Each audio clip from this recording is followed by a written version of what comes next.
dealing with the crisis? Well, to start with, Cyril Ramaphosa, the president, announced a targeted lockdown in 3 key hotspots early in December. That was in the Eastern Cape, part of the Western Cape, and of course in KwaZulu-Natal. Gauteng was added to that list a little while later as a hotspot. Ramaphosa followed this up with a national lockdown to increase level 3, basically shutting down the bars, the restaurants, well not the restaurants, the bars, the clubs and selling of alcohol. That's because infections had spiked predictably over that time. In the short term, it is a lockdown that will only be ending on the 15th of January, but because of those increased infection rates that have been really high, between 10 and 15,000 new cases per day, and that's over the last couple of weeks, it's been suggested that he might in fact extend that timeline. Added to this, people are now returning from those traditional holidays that they've been on, and they've been in the major hotspots themselves in the Western Cape and the Eastern Cape as well as KwaZulu-Natal. So there is some concern that asymptomatic carriers, those people, will be coming across those provincial lines and sharing the virus when they get back home.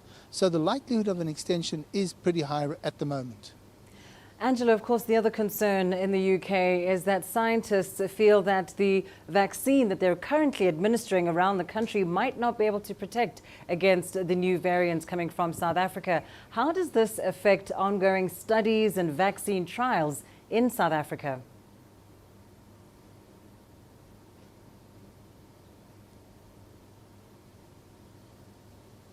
Well, Lindy, I mean, the vaccine trials here are continuing unabated. Just last week, we visited a vaccine trial facility in the eastern side of Johannesburg, where up to 1,000 patients were being enrolled for a new trial. The facility had just completed another trial for a different vaccine, and we're awaiting those results.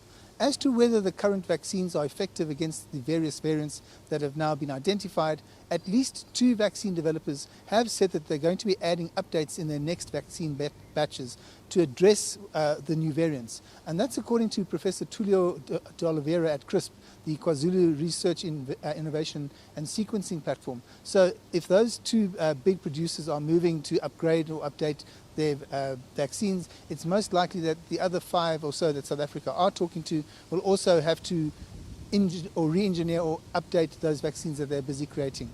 That's what we have for now. Lindy? Angela Coppola, thank you so much joining us there from Johannesburg. Well, time now for a short break. Here's what's still ahead on the program.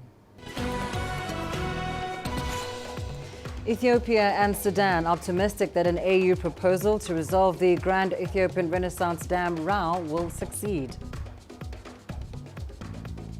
And Egypt approves the use of a COVID-19 vaccine developed by Chinese pharmaceutical giant Sinopharm.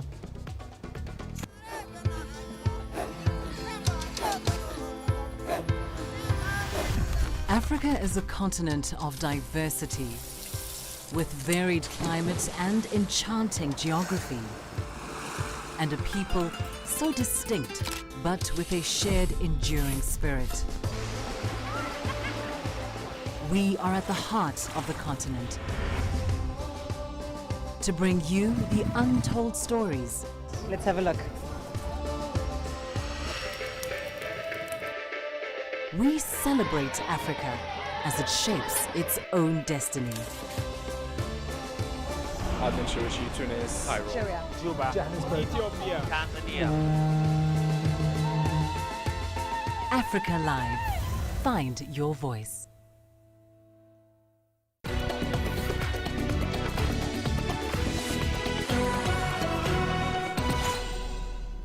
Well, China has been working to boost COVID vaccine production while ensuring the doses meet high-quality standards.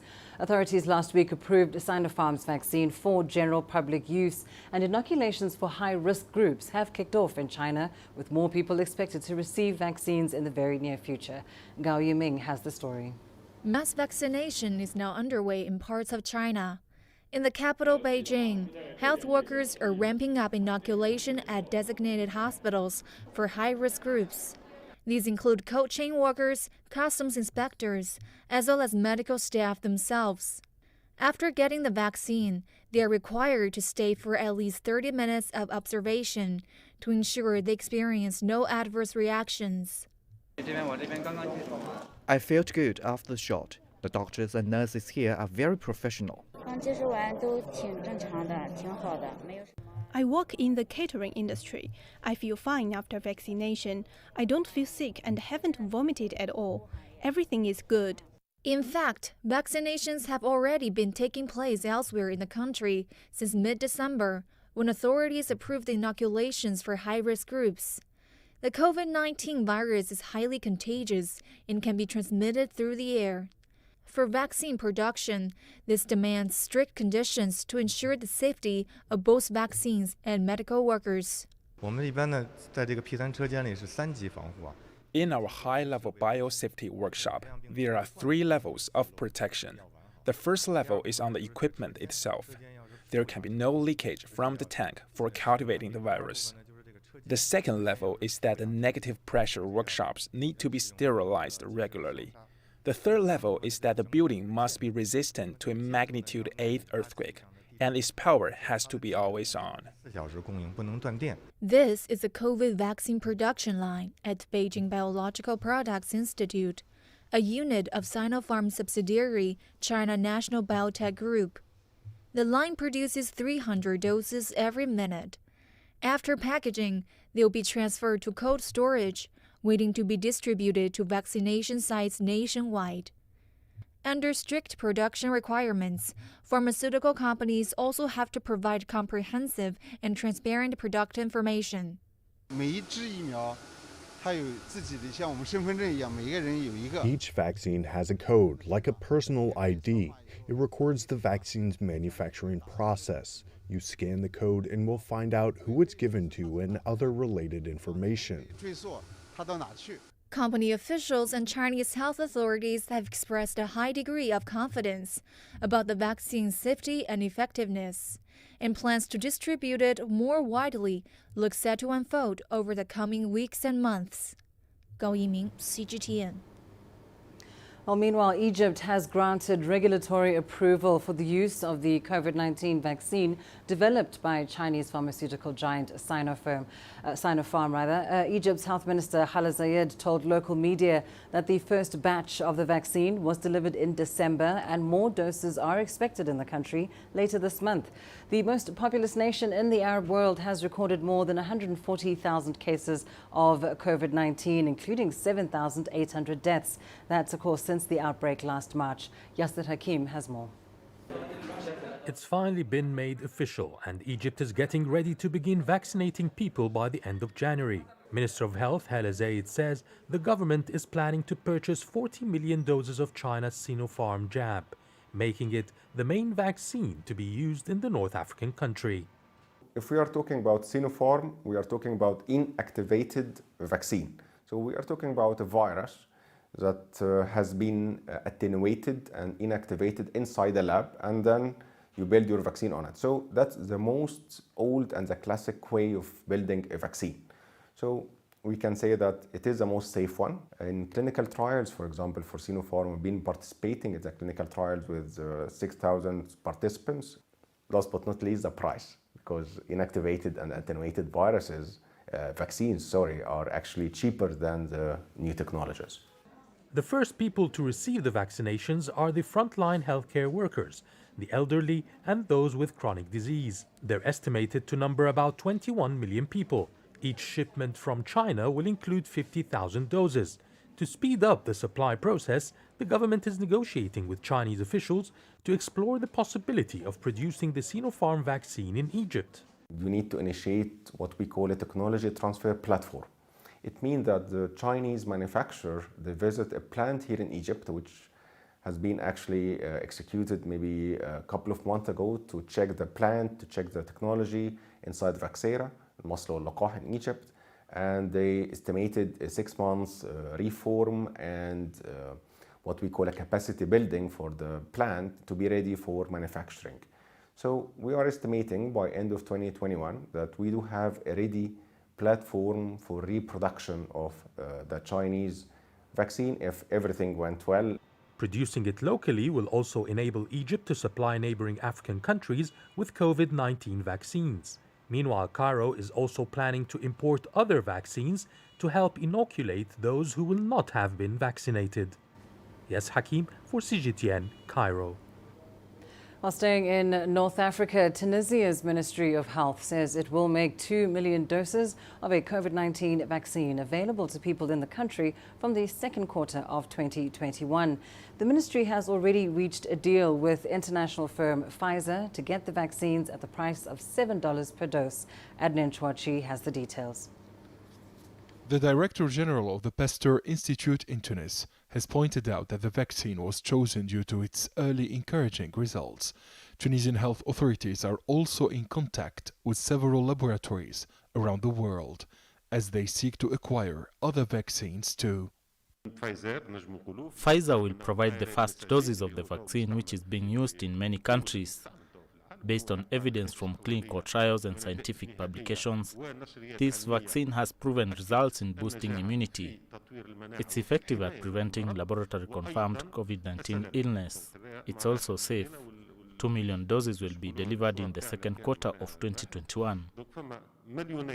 Professor Hashmi Luzir added that the current vaccines can fight infection from new COVID variants because emerging strains are likely to be genetically similar to prior ones. Existing vaccines protect against COVID-19 as well as the new virus. The changes in the SARS-CoV-2 sequence are variants, not strains. They are changes at the level of proteins. The immunity which was developed with the first vaccine, the antibodies and the natural immunity will be effective. Prime Minister Hisham Meshishi says the government will secure the anti-coronavirus vaccine as soon as possible. It will prepare a national strategy in early 2021 to facilitate the exercise. The strategy aims to identify priority groups that will receive the vaccine first. It will also come up with plans to equip the vaccination centers. This operation is urgent in order to fight the virus and prevent any further spread of the pandemic. However, the epidemiological situation in the country is still alarming. It requires vigilance and attention as well as strict compliance with the recommended preventive measures. The Tunisian government says priority in vaccinating people will be given to the elderly, health workers, security forces, and other crucial personnel. In coordination with the World Bank, Tunisia has mobilized $100 million for the acquisition of millions of doses. 25% of the population will be vaccinated in the first phase of the vaccine rollout strategy. The government aims to vaccinate 50% of Tunisians in the next 12 months. Adnan Chouachi, CGTN, Tunis. Now, the UK has become the first country to roll out the Oxford AstraZeneca vaccine after approving its use last week. This comes as England and Scotland both announced tougher measures to combat a surge in coronavirus cases. Guy Henderson reports from London. He's the first person in the UK, the first person in the world, in fact, to receive the Oxford AstraZeneca vaccine outside of a trial. 82-year-old Brian Pinker is on dialysis, so extremely vulnerable to coronavirus. He'll need a second jab, but in 22 days, even this one will bring some protection. Well, the vaccine means everything to me. I mean, to my mind, it's the only way of getting back to a bit of normal life. You know, this virus is terrible, isn't it?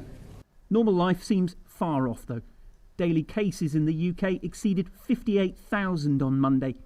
Amid fears the health service could be overwhelmed, Scotland was first to announce a lockdown from midnight.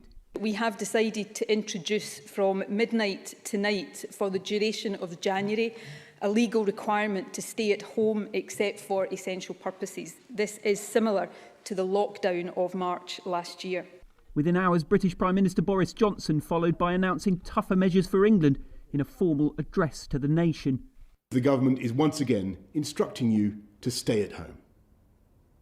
You may only leave home for limited reasons permitted in law, such as to shop for essentials, to work if you absolutely cannot work from home, to exercise, to seek medical assistance, such as getting a COVID test, or to escape domestic abuse. That means schools will stay shut too, just a day after many primary-age pupils in England started the new term, despite protests from many teachers and their unions. Secondary schools had already gone online. Vaccines are a path out of this pandemic. It's what happens in the meantime that remains very unpredictable. Guy Henderson, CGTN, London.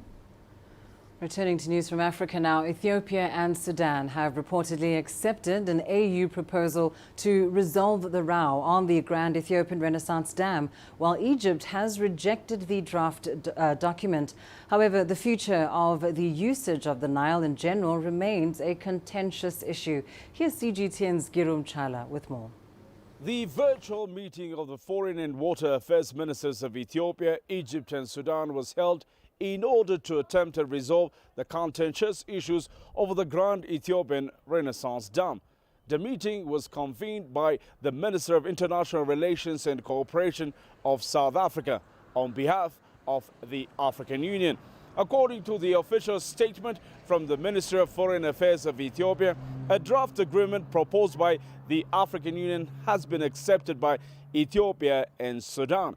Egypt has, however, reportedly rejected the document. Ethiopia says the African Union document can be used for a future single work document for the trilateral negotiations to work.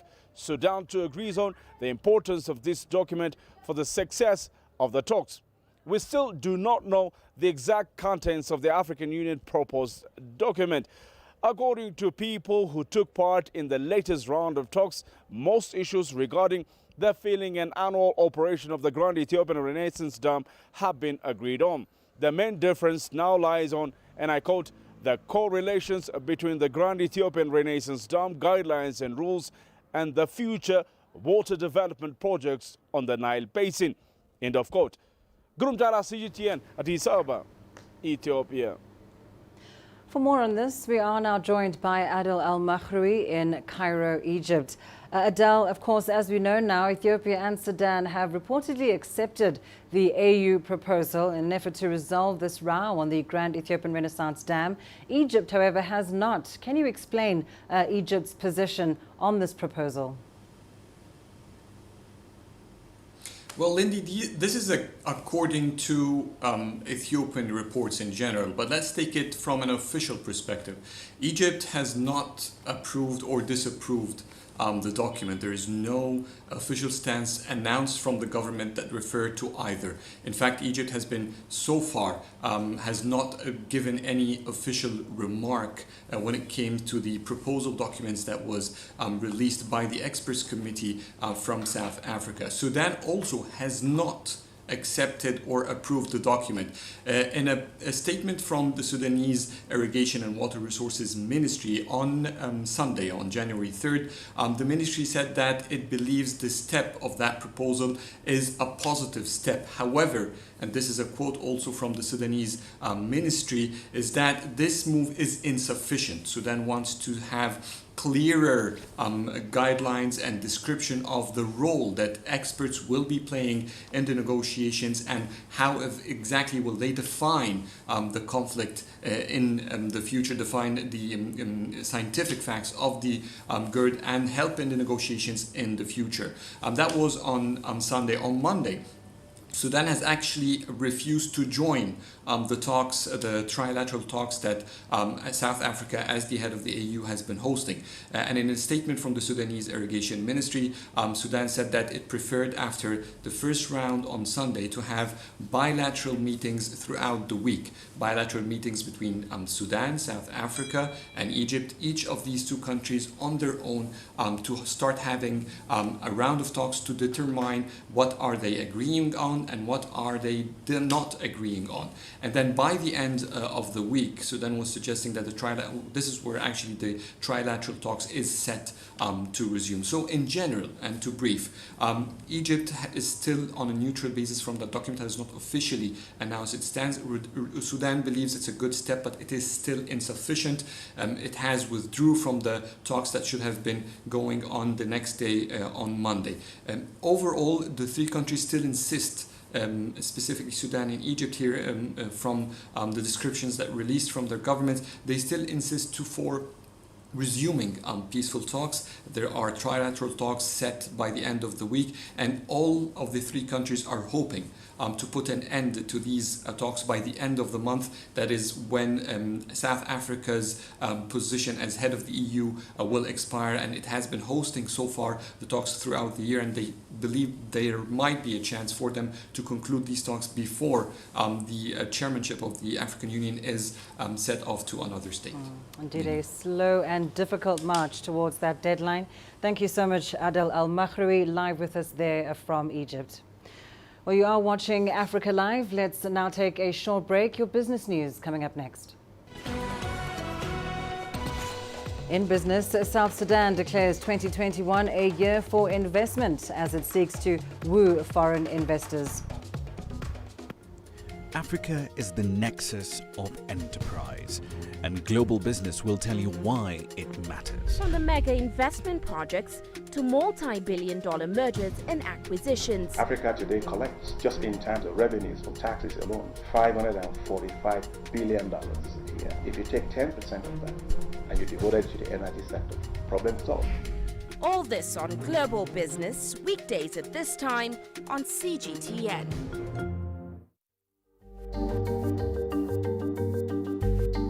Africa Live. Find your voice.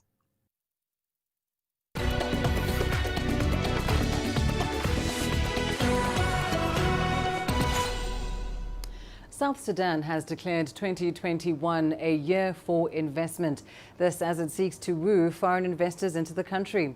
According to the World Bank, South Sudan is the most oil-dependent nation in the world, with oil accounting for around 60% of its GDP. The country's current daily oil output remains below 200,000 barrels per day amid a drop in global oil prices and the COVID-19 pandemic. CGTN's Patrick Oyet has more from Juba. South Sudan's government says it hopes the investment conference scheduled for this month will encourage multinational companies to put their money in South Sudan. However, the World Bank's 2020 Doing Business report ranks South Sudan 187th out of 190 economies on overall ease of doing business. The World Bank further says the legal framework governing investment and private enterprises remains underdeveloped. The report mentions the main obstacle to doing business in South Sudan is the high levels of corruption. What we declare today, that is the investment year, is part of the reforms in the economic sector. We have been working as economic cluster on how we should prevent the corruption. You have seen a lot of committees which are formed. You have seen how the non-oil revenue increased, the collection increased. South Sudan depends on oil money to fund 98% of its budget. Juba says it is keen to diversify the economy, and in order to do that, it needs investors in other sectors of the economy. But one economic expert says the government still needs to do more to attract investors in the country. The government needs to do serious reform in the economic sector, from the Ministry of Finance to the central bank, and the reform that is executed, not the reform that is said. That way, the country will gain some credibility in the eyes of the international community and international banking institutions, and they will be able to get some loan, or they will be able to help the country to come out of the economic crisis. The protracted civil war and the coronavirus pandemic have triggered inflation, resulting in prices of basic goods rising beyond what many here can afford. Some businesses have closed and many people have lost jobs. South Sudan says its priority is the hoped-for investment in agriculture, health, infrastructure, mining, petroleum, and even tourism in the hope of employing the unemployed. Relative peace is returning to the country, but business people say there are still challenges such as poor road network, which negatively affects business. We are very hopeful, and we can see that with the peace that is here, now business is starting to boom. We are able to send trucks to wow. The only barriers will be the water, the floods, but not security. South Sudan's government says it wants to reclaim the economy through private-public sector investment, and it will begin that process with the conference scheduled for mid this month. Patrick Oyet, CGTN, Juba, South Sudan. The African Continental Free Trade Area has officially been launched. The landmark agreement looks to connect African economies. Well, to better understand its proposed impact, CGTN's Girum Chala spoke with Wamkele Mene, the Secretary General of the AFCFTA Secretariat. It has become the world's largest free trade area since the formation of the World Trade Organization. The Africa Continental Free Trade Area is now open with 55 member states in it. Start trading officially. The Secretary General of the AFCFTA, Wamkele Mene, says this platform is a key instrument for Africa's development. By the year 2035, where as Africans we implement this agreement effectively, we have the opportunity to lift out of poverty 100 million Africans. And the majority of those 100 million Africans that will be lifted out of poverty, where we effectively implement this agreement, are women in trade. I shall undertake this. Wamkele calls on African states to take active steps in order to make the Africa Continental Free Trade Area help the continent present a great opportunity for especially small and medium business enterprise. And if and when implemented well, the AFCFTA will help double the intra-Africa trade by 2035. We have to take as Africans active steps to overcome the smallness of our national economies, to overcome the lack of economies of scale, and we have to take active steps to make sure that we place Africa on a path to industrial development, accelerated industrial development, so that by the year 2035, we're able to double intra-Africa trade and double intra-Africa trade in value-added goods. The AFCFTA is also hoped to boost Africa's trading position in the global market by strengthening the continent's common voice and policy space in global trade negotiations. Africa, however, is suggested to dismantle the colonial economic model that the continent has inherited and sustained over the last 5 decades. The main idea here is for the continent to walk away from a mere export of raw materials into value-added goods. The Continental Free Trade Area is expected to expedite that effort. Group Data CGTN, Addis Ababa, Ethiopia. To Bitcoin now. The cryptocurrency fell sharply on Monday, losing ground from a record high of $34,800 touched a day earlier. Traders cited volatility in highly leveraged futures markets. Bitcoin fell more than 14% after reaching that record high, wiping out more than half its 20% rally from New Year's Eve. A functioning cryptocurrency derivatives market has developed since 2017, with offshore exchanges still offering highly leveraged trading. Hence, moves in such markets can have an outsized effect on Bitcoin's price. Traders said Bitcoin's drop on Monday was not unusual for the volatile asset. Such wild price swings have been one factor preventing it from becoming a widely used currency. Now, according to Egypt's Export Council for Building Materials, Refractories and Metal Industries, exports of gold and precious stones continue to rise in 2020. Exports in the last 12 months were valued at $2.4 billion. That's 72.4% higher than 2019. CGTN's Yasser Hakim examines how the steep increase was attained despite the COVID-19 pandemic. Egypt is not one of the main gold exporters worldwide, led by Switzerland. However, 2020 saw an unprecedented 76% increase in Egyptian gold and jewelry outflow. Nagi Nagib, an exporter of jewelry, says handmade products are more in demand than before. What is exported are decorated gold pieces which are handmade. Our handmade products are very good and popular with foreigners. For example, ones which have custom-made names on it in Arabic, English, or even ancient Egyptian hieroglyphics. The ones in highest demand are the 18-karat gold pieces. Italy imports most from Europe, but Dubai in the UAE is the largest importer of our gold and handmade jewelry and precious gemstones. Ironically, the drastic increase has come during the coronavirus year. There are two reasons. The first reason is the higher production levels from the Sokari gold mine in 2020, which was around 540,000 ounces. Secondly, it is the increase in gold prices which has reduced local demand. So traders gather in the remaining quantities from the market and develop it and export it. Experts say the $2.4 billion from exports of gold and jewelry have made up for the slowdown in the local gold market. The slowdown is caused by lack of liquidity in the market, of course, because of the effects of the coronavirus. The raw gold, not jewelry however, is still in demand locally for investment and saving purposes. People buy gold bars and sell when prices go up. What looks promising for the future is that Egyptian handmade jewelry has opened 5 new markets in Asia and Europe in 2020, which could mean more growth in coming years. Yasser Hakim for CGTN, Cairo.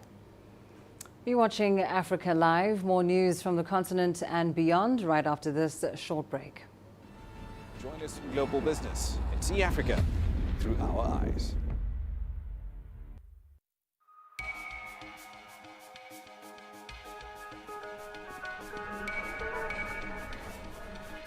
You're watching breaking news on CGTN.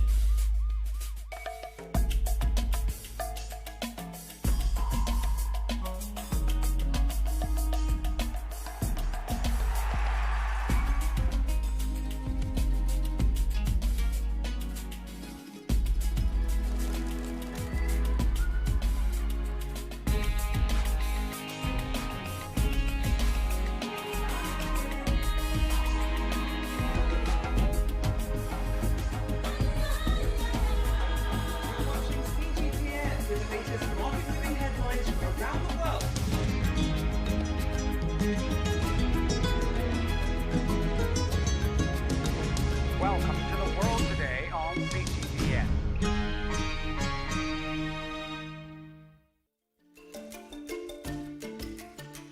Africa Live. Find your voice.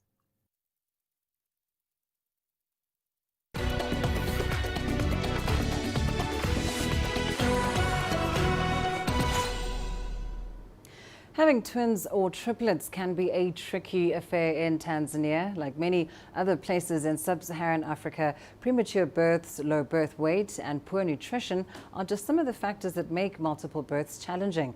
Even so, Africa accounts for 41% of the world's twins, and every 20 deliveries out of every 1,000 are twin births. CGTN's Isaac Lukando has more. 31-year-old Elina Bedu already had 3 boys when she welcomed triplets in 2020. Her financial situation made it difficult to care for 3 new arrivals. Every time I went to the clinic, I would simply come back home because I thought to myself, even if I go to the hospital, I don't have money to see a specialist. I had been told that I had to see one where they would decide whether the children required operations or not, and if they felt like the children were infecting each other. It started with one, and the rest followed. Elina credits the Angel Twins organization in Tanzania for paying for her 5-month-old triplets operation costs. The organization says it wants to see more women expecting multiple births attending clinics. A woman getting an ultrasound is something very important, even if they're not carrying twins. Many women are reluctant to getting them, but scientifically, it helps the doctors know what type of support to offer or how the babies are positioned, so that if a problem occurs, it can be solved, and so that we don't lose the mother or the children.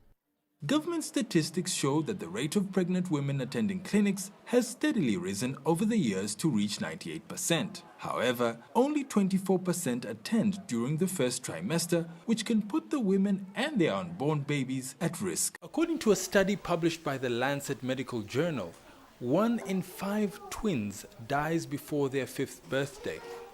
This is 3 times higher than the overall mortality rate for children. The Tanzanian government aims to reduce the rate of stunted growth in all children from 34% in 2016 to 28% this year. This doctor says the risk of stunted growth is greater in twins and triplets from low-income families. One of the major challenges that women with more than one child face is nutrition. When these children are born, they're supposed to feed well and get the necessary nutrients in their bodies. But many women fail to meet the nutritional demands because of their low incomes, so many children end up with stunted growth because of lack of access to good nutrition.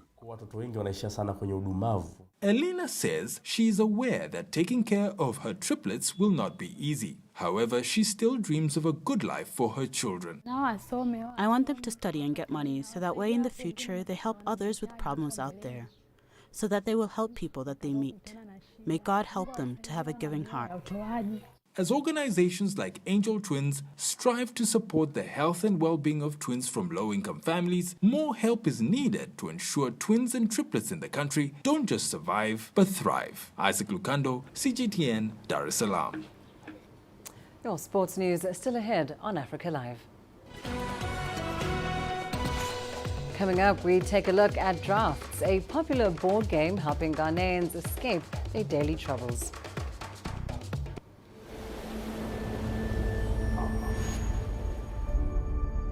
How would you create your legend? On the fields, on the tracks, in the arenas of Africa. Were you born to be a player? Could this moment be yours?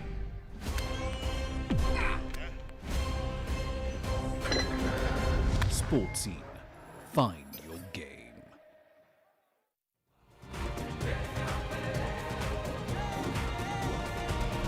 Africa Live. Find your voice.